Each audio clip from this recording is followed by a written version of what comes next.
Short circuit থেকে সচিবালয়ে আগুন লেগেছে বলে জানিয়েছেন প্রধান উপদেষ্টার প্রেস উইং। সন্ধ্যায় রাষ্ট্রীয় অতিথি ভবন যমুনায় এক সংবাদ সম্মেলনে একথা জানানো হয়। এই সময় স্বরাষ্ট্র সচিব জানান, আগুনের ঘটনার প্রাথমিকভাবে কারো সম্পৃক্ততা পাওয়া যায়নি। তিনি আরও জানান, রাত 1:30 থেকে 1:39-এর মধ্যে ভবনের উত্তর দিকে আগুনের সূত্রপাত হয়। সে সময় সচিবালয় ভবনের টানেলের বাধার কারণে দুই দিকে ধোঁয়া প্রবাহিত হয়, যে কারণে আগুন নেভাতে বেগ পেতে হয়। 7 মিনিট ধরে আস্তে আস্তে স্পার্কের মাধ্যমে যে এই জায়গাটা আগুন লাগে সেই জায়গাটা আস্তে আস্তে হটেড হয়েছে, গরম হয়েছে।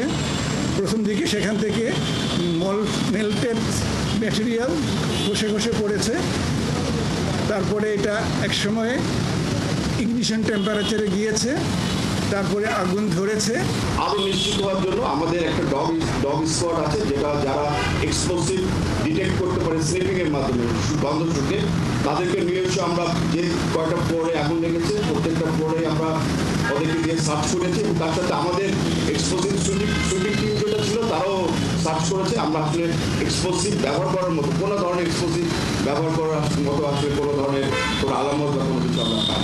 লং টার্ম রিকমেন্ডেশন চেয়েছেন, যাতে ফাইনাল রিপোর্টে এই রিকমেন্ডেশনগুলো থাকে, যাতে সচিবালয়ে এইরকম কোনো ফায়ার আর জন্য না ঘটে, ও সেটার জন্য যত রকমের ব্যবস্থা নেওয়া যায় সেই ব্যবস্থাগুলো